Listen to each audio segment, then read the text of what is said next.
వాయుగుండం ప్రభావంతో రాష్ట్ర వ్యాప్తంగా కురుస్తున్న భారీ వర్షాల కారణంగా కాళేశ్వరం వద్ద గోదావరి నది ఉధృతంగా ప్రవహిస్తోంది. ఎగువ ప్రాంతాలతో పాటు ప్రాణహిత నుండి భారీగా వరద నీరు వచ్చి చేరుతుండటంతో కాళేశ్వరం త్రివేణి సంగమం తీరం వద్ద గోదావరి ఉగ్ర రూపం దాల్చి పరవళ్లు తొక్కుతుంది. పుష్కర్ఘాట్ తీరం వద్ద ఆదివారం సాయంత్రం వరకు 6.400 మీటర్ల నీటి మట్టం ఉండగా గోదావరి ఎగువ ప్రాంతాల నుంచి గంటకు వరద ఉధృతి పెరిగి ప్రస్తుతం 8.550 మిల్లీమీటర్ల నీటి మట్టానికి చేరుకొని ఉధృతంగా ప్రవహిస్తోంది.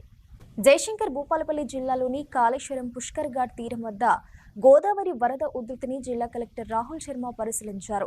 అనంతరం గోదావరి వరద ఉధృతి పెరుగుతున్న తీరును కలెక్టర్ అధికారులను అడిగి తెలుసుకున్నారు. అనంతరం కలెక్టర్ మాట్లాడుతూ గోదావరి పరివాహక లోతట్టు ప్రాంతాల ప్రజలు అప్రమత్తంగా ఉండాలని పేర్కొన్నారు. ఆయన వెంట మండల తహసీల్దార్ ప్రహ్లాద్, ఎంపీడీఓ వెంకటేశ్వర్లు, నీటిపారుదల DEE Suryaprakash, CI Ramachandrarao, SI Chakrapani, కార్యదర్శి సత్యనారాయణ తదితరులు పాల్గొన్నారు.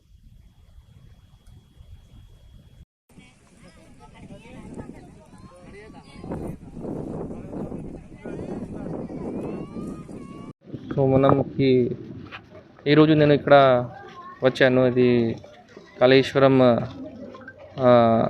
లో మనం ఇక్కడ వాటర్కి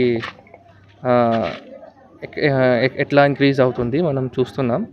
సో ఒకవేళ it go to higher level then మనం విలేజెస్కు కూడా ఇన్ఫార్మ్ చేద్దాం. కానీ ఇప్పటివరకు ఏం ఇష్యూ లేదు. So whenever there is any increase of water flow మనం అందరు విలేజెస్కు ఇన్ఫార్మ్ చేద్దాం.